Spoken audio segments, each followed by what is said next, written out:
The following clip is from a Patreon exclusive. To see the full video and many more, go to patreon.com/GERIMI and become a subscriber. So now I'm going to take a look at these masses here. And this time I'm really going to pay attention to getting the main gestures down first. Even though it's not a complete figure, I made that mistake the first time. I'm going to try and not do it this time. So upper body, thigh, lower leg, foot. We can see the other knee sticking out here. And that implies to me that this whole, even though it's sitting on a surface, the other leg is kind of hanging down.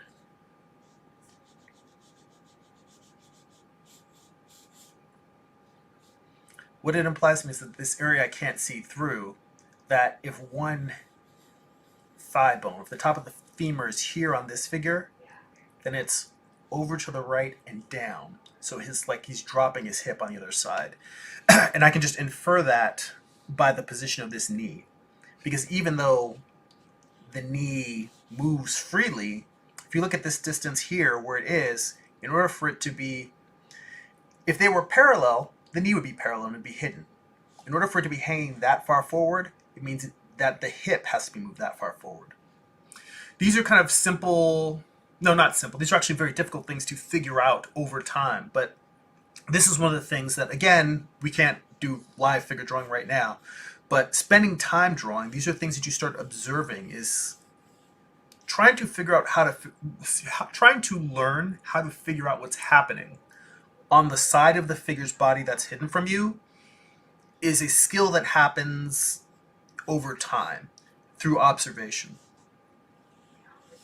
But a big part of that is simply just looking at the form, looking at things that, it's kind of like geometry.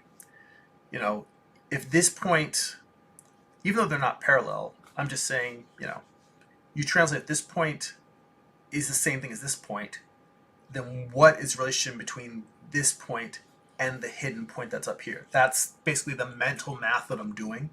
And you do the same things when you look at ears. If you look at an ear on one position, you can kind of look at it and say, all right, if I draw an imaginary line through the figure, where is that ear? And you can tell by the slant of the eyebrows, the angle of the head is twisted or turned. You can say, oh wait, this ear isn't going to just be straight across. It's going to be dropped down. It's going to be raised up or tipped back. And why is that important? Because if you understand what's happening on the sides you can't see, then you can make the edges of this area that you can see conform to that. You can try and create the illusion of 3 dimensions. And that is what we're trying to do here, even though I don't consider myself a realist artist. I think that I'm more of a cartoonist in that degree.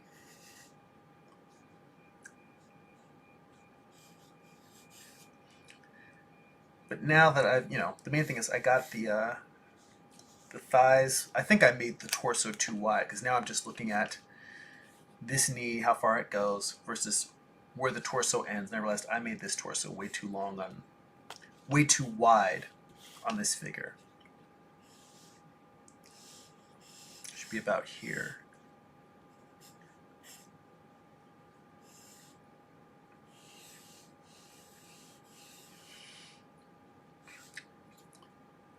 And I'm paying attention to this not because Bridgman's calling it out here, but because these are weaknesses that I have, and I try to pay attention to them and catch them when I can.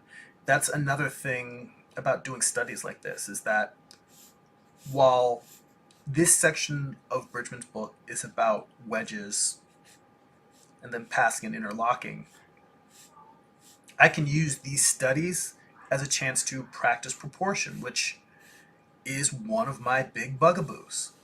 And I know some people will look at my stuff and say, really? It looks like your proportions are fine. It looks like your figures are spot on. But I think there's lots of other people who can look at my work and say, oh, wait, no, I totally see where that's off. Ooh, wow, some of your proportions are bad.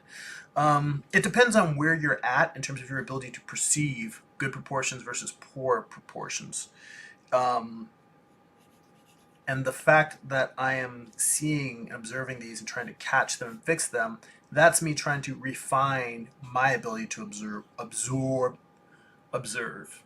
these problems in my work. And again, observing problems in your work is not beating up on yourself. It's turning negative energy into positive energy. It's saying, oh, this is something that I should be doing and I'm not.